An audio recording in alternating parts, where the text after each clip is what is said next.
কিরে ফুটো, কিরে ঢামড়া চোদা ওঠ রে, হাট মারা। আমার মারা দাদু মরে গেছি মারা, এইভাবে বেঁচে থেকে যায় নাকি মা? আরে গুলমারি ওঠ মা, সেই থেকে আমার শুয়ে গেছে মালমূল খেয়ে, আমি সবাই মোড়া পুরনো হয়ে গেল, আমরা বাড়ি আছে চোদনা মারা ঘুমিয়ে গেছে। কে রে মা? হ্যাঁ কে তুই? আমার দাদুকে নিয়ে তারপরে উঠবো। আরে ঢামনা দাদু ক্লিয়ার হয়ে গেছে না, ওদের বাড়ি চলো, অনেক হয়েছে।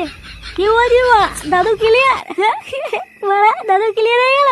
আরে ঢামনা উঠে আয় ভাই, তোকে মারা পরের দিন নয় আবার মাল খাওয়াবো, উঠে আয় উঠে আয়। এইসব পরে হবে মা, আগে বল রাতে কি হচ্ছে, মেনু কি? এইসব মাথা দেখে কি বলতে হয় বলতো? মানে 2 ঘন্টা হয়নি এখনো বুড়ো মরেছে, আর চোদ্দা এখনই বলছে মেনু কি? হ্যাঁ কেন মা, ভুল কি বলেছি? হ্যাঁ মা, বুড়ো গেছি তো গেছি, তাই বলে কি শ্রাদ্ধ খাবো নাকি? হ্যাঁ যাই হোক মা, বেশি কথা বলাবো না, হয় আমার দাদুকে নিয়ে, নাহলে ওরা বল মেনু কি হচ্ছে। ও বলতে না, এই মালটাকে তুলে নিয়ে চলো, নাহলে আজকে আর বাড়ি যাবে না।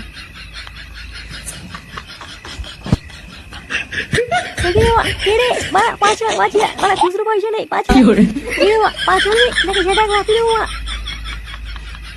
ছাড় মা।